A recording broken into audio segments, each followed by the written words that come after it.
To the old me, scared and unseen, you're the reason I built this dream. Now I speak so others thrive. Turn my scars into sound. I come alive from the ashes and the breakdown. I don't run, I rise, won't back down. This is the voice I found. For those who lost their voice, I sing it loud.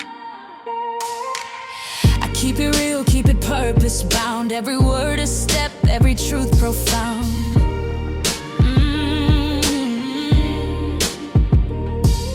We don't heal in silence, we fight with grace, softness and defiance, lighting up this place. It's a call to every soul who wants to be free. A song for Acast powers the world's best podcasts. Here's a show that we recommend. Hello, it's Brooke Devard from Naked Beauty. Join me each week for unfiltered discussion about beauty trends, self-care journeys, wellness tips, and the products we absolutely love and cannot get enough of. If you are a skincare obsessive and you spend 20 plus minutes on your skincare routine, this podcast is for you. Or if you're a newbie at the beginning of your skincare journey, you'll love this podcast as well because we go so much deeper than beauty. I talk to incredible and inspiring people from across industries about their relationship with beauty. You'll also hear from skincare experts. We break down lots of myths in the beauty industry. If this sounds like your thing, search for Naked Beauty on your podcast app and listen along. I hope you'll join us. Acast helps creators launch, grow, and monetize their podcasts everywhere.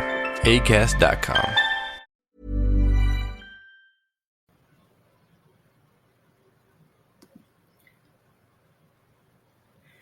Let's talk about what happens when life completely rewrites your story and hands you the paintbrush instead of a plan.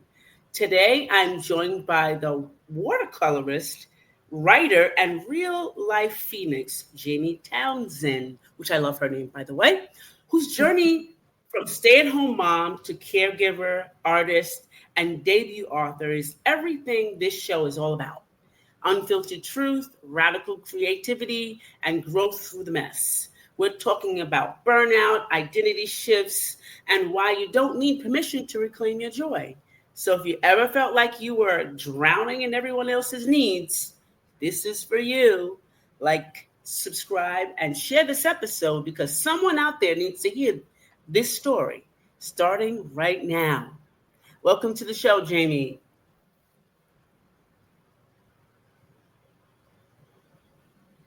Thank you so much for having me, Edna. I'm excited for our conversation.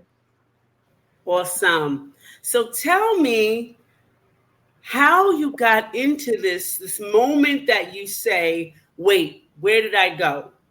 And how did art help you find your way? I'm sure a lot of your listeners have had loss in their life. I unfortunately experienced quite a few years and a lot of loss. So after giving up my career to be a stay-at-home mom, and I was thinking, okay, now both my kids are in school full-time, I'm going to go back to work. It began a series of 8 very close family members passing away in a very short 6 years. And several of those losses were long drawn out terminal illnesses, including my father. My stepfather had Parkinson's for 8 years before he passed, and my stepsister had ALS for 7 years before she passed at age 50.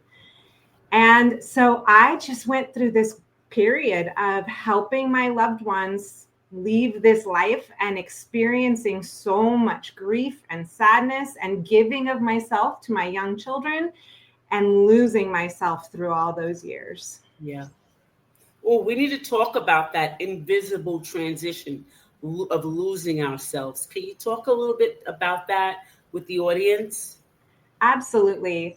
If I had been able to like look at myself at age 20 when I met my husband, who's my boyfriend, who's now my husband, I was full of life. I was writing. I was traveling around the world. We were going to concerts all the time. I was up for anything. Our first date was getting tattoos. Like I was just I was excited about everything that the world was, offering to me at that time. And then I, of course, we got married and worked, and about 5 years into marriage, our first child was born, and that was exciting in its own way. But it was a huge shift for me and my attention, and all of my energy started going towards this little person. We were blessed that I could afford to stay home from work, but that blessing is a two-sided, coin, because giving up your career is a really hard thing. A lot of our identity is wrapped up in our career, and a lot of the feedback that we get from the world on how we are contributing to society comes through that. And guess what? A toddler doesn't say, "Wow, you changed that diaper really well." Like I went through several years of just feeling like, what am I really doing here? Like it's hard. Yes. It is. It is. I can tell you during that period of time, and people always say, "Oh, the kids, they identify with you, they become you." But it's the other way around. You become them. Yeah, and there were still pieces of me in there. I would take them on these like adventure dates where we would go to the botanical gardens or the zoo or a little hike in our area. I'd do picnics in the park. But then again, like once they started being in school, that became less and less of something that I could do. And then everybody started getting sick, and I was no longer changing diapers, but I was still grocery shopping and laundry and running errands for people and visiting hospitals and doing things for everyone else that I was glad, again, to be in a position to be able to do.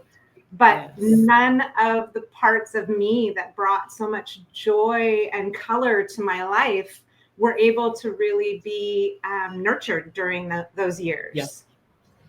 Yeah, that's good. It's obvious that loss has brought you a lot of lessons, and you bring up a great point that you get lost in all that shuffle. People think that creativity is optional, but you're going to share with us, it may even be cute for some people because they do like drawings and things like that. But what did watercolor give you that therapy or self-help books couldn't? Oh, I can tell you that so the period of losing so many loved ones so quickly ended in January of 2020. My stepfather passed away in January of 2020, and then we all know what happened in March of 2020 in the whole world. Everything stopped. And suddenly my kids, who had been in school full time, and my husband, who works in finance and was never working from home because that didn't exist before COVID, suddenly they're in the house, and I am providing for all of them, and I can't make a lot of noise because they all have to be on screens and everything, and it was driving me bonkers. I had been to so much therapy to deal with the grief, and I was walking. We had a puppy that we didn't know was going to be a pandemic puppy. He came home March 7th, so I had to take him out of the house, and I'd walk him 7 miles a day and listen to audiobooks, self-help books, fiction, everything, listen to podcasts. And I was a mess. I can tell you, Edna, I was brimming with anxiety all the time. I was stressed. Too much information.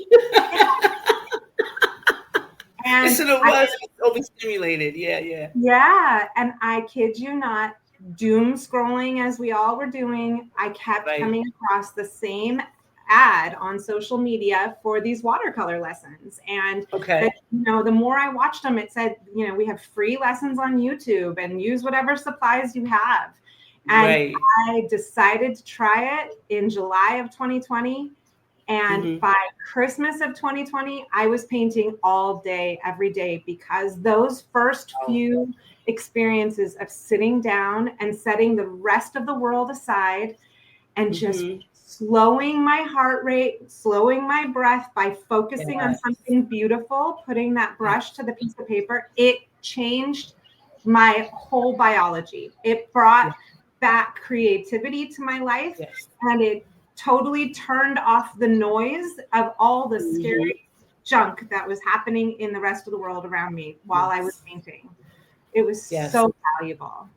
Yeah. Because creativity is part of us. And if we don't ever get to express it, it kind of gets bottled up in there. And then you're all over the place. It's like, it's like a electricity ball. Like it's pinging around. Like you're like going crazy. Where does it go? What's going on? And I know for me, like you said, writing for me, I can sit and write all day. I can start at 11 a.m. and I promise you I'll look up and it's 8 p.m. I'm like, what?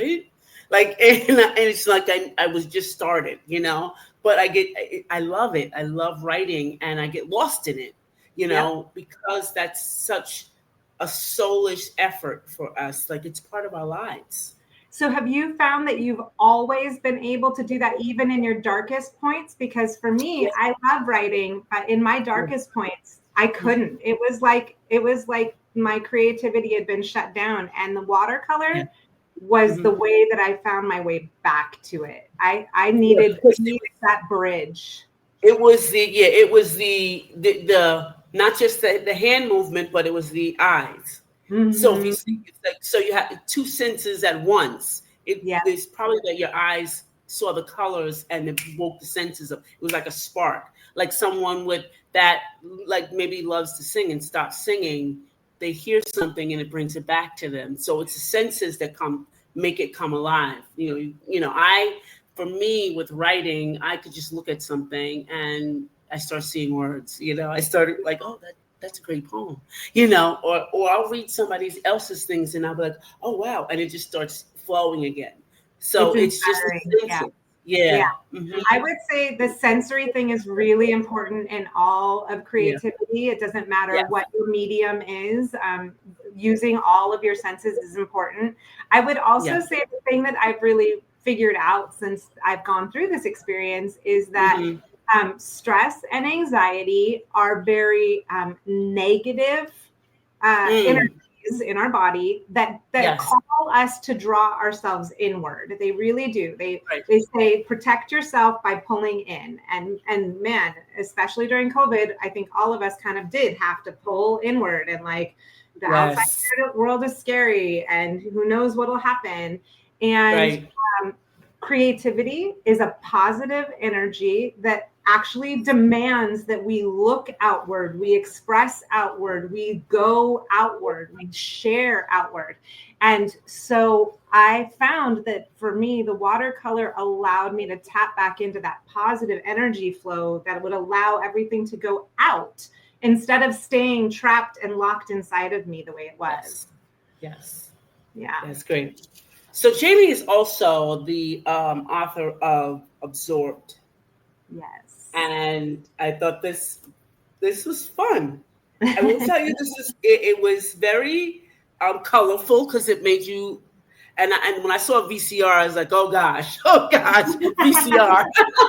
I was like, but it was fun. I mean, the pages and the words that you put together, it was almost like it was watercolor. I really like the way you put it. Even just simple words like you said, whistle. It was like, oh wow, I haven't heard that in like God knows how long. It's like, okay. But it's a really good book, and you guys need to pick it up. Stacey Chapman is the character, and she's dreaming of love and drowning in bad decisions. So find that out.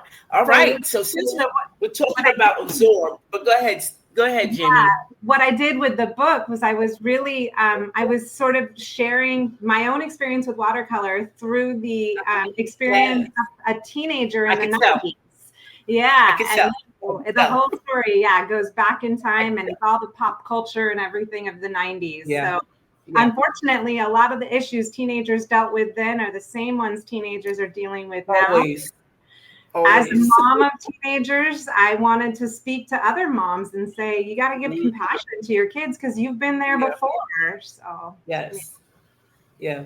So you've experienced the chaos of the in-betweens, parenting teens while supporting aging parents, oh, yeah. micro moments of peace and burnout, and then relatable stories for your audience, to your own audience for this book, Absorbed. You write about absorbing everyone else's needs. Yeah. What advice would you give to the women in the audience who feel like they've barely holding on? I would definitely encourage anyone who's listening right now that you don't need to be an artist, and I'm saying that in quotes. You don't need to define yourself as somebody who's necessarily a writer or a painter or anything in order to have a creative outlet for just 15 minutes a day that can bring back that joy and that positive energy, and it can feed into the rest of your life. I definitely, on a daily basis, no matter how chaotic my life is, I'm journaling every day and I'm sketching and painting in my journal. And it brings me so much peace and it gives me so much inspiration and joy and energy to go through the rest of my day. So if anything, I would say, please make a habit of carving out that little bit of time for yourself because it'll make a world of difference. Yes, it will. Okay, so I want to go to from your experience from artist to author. How did this fiction help you tell your truth? Oh, so the watercolor really it brought back my creativity. I ended up going to get my master's and online, and then I started for my thesis project. I started the first 10,000 words of this novel, and it had been a dream of mine to be a novelist. And so, your 40s is never too late to accomplish that goal. So I did, but like I said, I really, I have teenage girls, and there are days where teenage girls don't feel like they can really talk to their moms. And when I was writing this novel, I was going right back to my own arguments with my own mom. And I was putting it down on the page. I was listening to the music from the 90s and eating the foods and looking at Clueless and Baywatch and 90210 and Dawson's Creek. And I was like putting myself. Dawson's Creek. I can't forget that one. Dawson's Creek. I can't forget that one. And then as the news would be sharing things about what's happening now with, with consent issues or with Planned Parenthood, it took me right back to in the 90s, Planned Parenthoods were being bombed. And girls having a voice in terms of consent, sexual consent was a big deal then. It was finally getting, a voice. And I really was dealing with issues that we're dealing with now. I was just doing it in 1996 in my book. And it was so therapeutic to write that way and to give my main character a mom who could be empathetic and help her get through the worst crisis imaginable, right? Because I wanted to talk to Gen X moms now and even millennial moms now who have teenagers and say, you have the tools to be empathetic, to deal with these things with your kids now, because guess what? We haven't evolved as far as we should have as a society. And these things are still so real around us. Yes, absolutely. And we're talking pre-show about, college and your daughter and my grandson for next year. Yeah. And I wanted you to share that with the audience, what your daughter is going to, you don't have to say anything, but how you're just expanding that creativity with your daughter going to college. Oh, well, this year, especially when you talk about the chaos of being between, I moved my mother out of her house of the last 26 years into a retirement community. And this summer, I am moving my daughter cross country to go to college as a freshman, 4,000 miles away from me. And I think the way that I'm really using creativity with both of these is they are both huge milestones in my life. They are both extremely stressful. I'm feeling, like, oh, I'm not ready for this, or oh my gosh, my mom, how do I have to be in charge of her at the same time I'm raising teenagers? But the creativity really helps me to manage that stress and to look at everything from a better, more positive lens, and to really live in the moment with each of them, because these are huge milestones in their lives. And I want them to be positive, enjoyable experiences. And I want to help them have that by being a facilitator of that joy instead of contributing to extra stress in the situation. Yeah. That makes sense. So you're not only, helping them complete their goals, you're actually setting goals to support them for yourself. Yes. So that's a lot of it, a lot of in-betweens. And to hopefully set an example for them that, like, we can all stay chill and enjoy this if we all have the tools we need to, like, keep our heads on straight and be calm and full of joy about the transition rather than just stress cases about it. Yeah. Do you think your life is going to slow down once these two transitions take place? So my mom has moved in, and unfortunately, our parents that are in their later retirement years, it's kind of like a teenagers in reverse. So they are declining, and we have to do more and more and more for them, right? Yes. And I have another child who's going to be going to school in 2 years. So I don't see my life getting any less. And that's, that's to be honest with your listeners also. My mother-in-law just passed away in February. We haven't stopped losing people, the grief that life throws at us, the chaos that it doesn't go away. It's just that creativity has given me a way to manage it and still find success and achieving life goals, despite how hard everything got. What does it really look like to put yourself back at the center when the world is still spinning and there's needs to be met and there's so much noise? To me, it's like what we hear on the airplane. It's like I finally figured out how to put that oxygen mask on myself first so that I can help all the people around me. And so I love them all, and I want to just keep on having them live their best lives. But I need to be alive living my best life in order to do that, right? So the creativity is that oxygen mask for me. That's good. I was trying to hush my dog up because he was like barking. Mine are locked in my bedroom right now so that they won't be making noise. I don't see you think she's like the boss of everything. Okay. So we're gonna go back to the book now. What was your favorite part? Because I know you really, you just told us that you really got into the part of, where you were taking a time travel, and you even were listening to the music, you watching the videos. It was great. Like, that's like time travel. Like, you did some time traveling with this. But what was your favorite part of the time travel? I think my favorite part, honestly, is I am a big music fan. My husband and I are big music fans. And to go back and like include what albums were coming out in the summer of 1996 and what was popular music at that time, and to see No Doubt and Blink-182 and Sublime and Green Day all having a resurgence now, it just it was so invigorating as a music fan. And then also just, looking at the things that I remembered happening in my teenage years, like the Summer Olympics that was in Atlanta that year, and the movie Independence Day coming out and waiting in line because back in the day you didn't buy a seat, you bought a ticket and you had to go get that seat, and so you had to wait in line for hours. And just it was like really being young again, and without social media and cell phones that we have now, it was a nice escape. Yeah, that's awesome.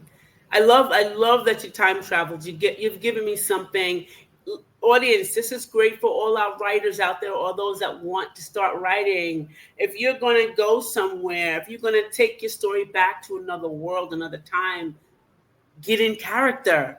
Yes. It invigorates your creativity. What a great piece of information. You know, even when I get my times when I can't concentrate or I'm coming up blank, I'm going to go back and just go back in time. That is so good. Such good information. I love that. And I love that. I built a Spotify playlist that I had going that was all music that would be relevant for then. I made Pinterest boards, but I also just actually made a real scrapbook of inspiration for all the characters. Yeah.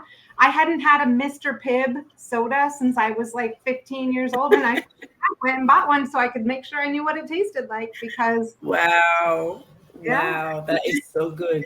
So is there one piece of information you could give to the audience right now that just pops into your head? Don't give up on those dreams. No matter how hard life has gotten, you can achieve them. You can still live that life you want. It may not look exactly the way you thought it would. It might even turn out better, but you've got to just put one step in front of the other and just keep on moving towards that goal because you can achieve it. That's awesome. So Jaime Townzen just reminded us that healing doesn't always look like a breakthrough. Sometimes it looks like watercolor. It looks like pausing. It looks like totally different than you ever wanted to be. And even it could be on your kitchen table. However, 15 quiet minutes, that's all you need. Yep. If you're in the season of becoming or reimagining or simply surviving, know this, your story still matters. That's what Jaime is reminding us. Art is the birthright, joy is a form of resistance. Mm-hmm. And you don't need anyone's permission to reconnect with yourself. So subscribe, and get the book absorbed, and share this episode with someone who's been pouring from an empty cup, and tell them it's time to fill up and get back in. One brushstroke at a time. I'm Edna White, and my esteemed guest, Jaime Townzen. We're saying goodbye for now, and just keep it real, all on purpose. Thank you so much, Edna.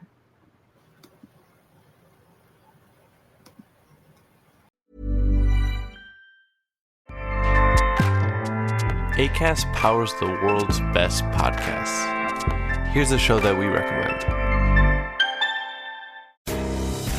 I'm Eden Cher. And I'm Brock Charlelli. We played best friends on The Middle. And became best friends in real life. We're here to rewatch The Middle with all of you.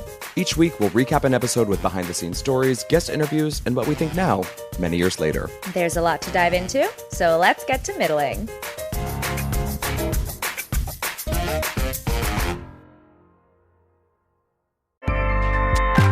Acast helps creators launch, grow, and monetize their podcasts everywhere. Acast.com.